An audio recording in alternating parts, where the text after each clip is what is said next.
peringkat kedua dari jumlah kasus yang biasa terjadi untuk kelahiran bayi laki-laki. Jadi menurut data saat ini, di setiap 250 bayi laki-laki yang lahir, itu ada satu yang mengalami kelainan atau hipospadias. Atau 4 orang dalam 1000 setiap 1000 kelahiran bayi laki-laki.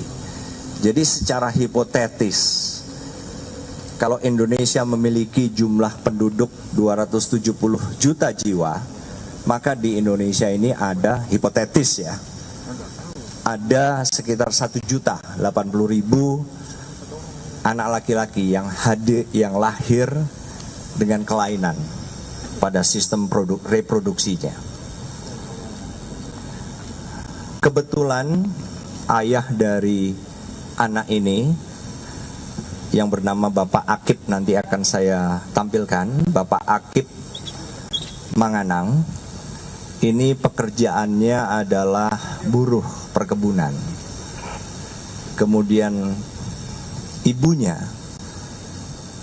yang bernama Ibu Suryati itu juga pekerjaannya waktu itu sebagai asisten rumah tangga.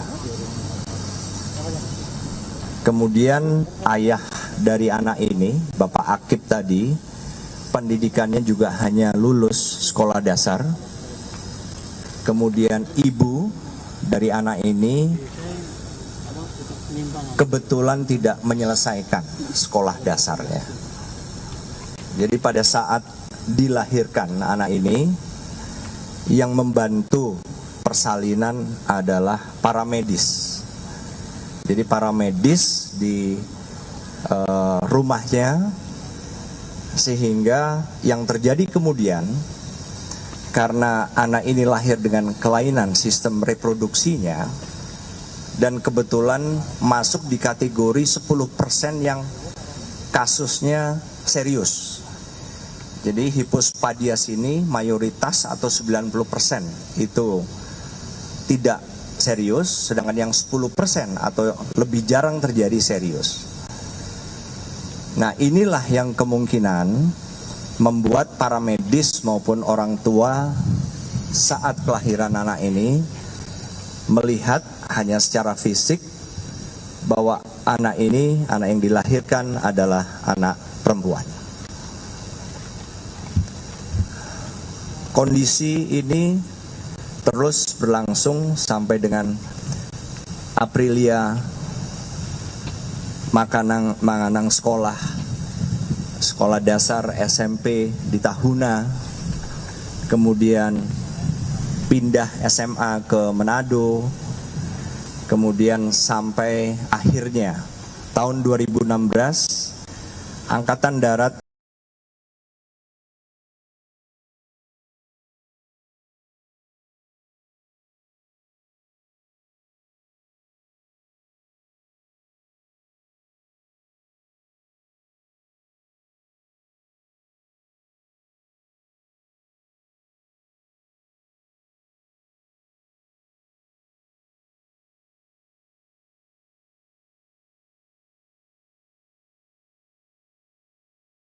dari hasil pemeriksaan di Manado dengan keterbatasan rumah sakit di Manado sana, rumah sakit Angkatan Darat Walter Monginsidi, akhirnya saya memutuskan untuk memanggil Sersan Manganang ke Jakarta.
Kau bawa cintamu, kau bawa rindumu, tinggallah memori.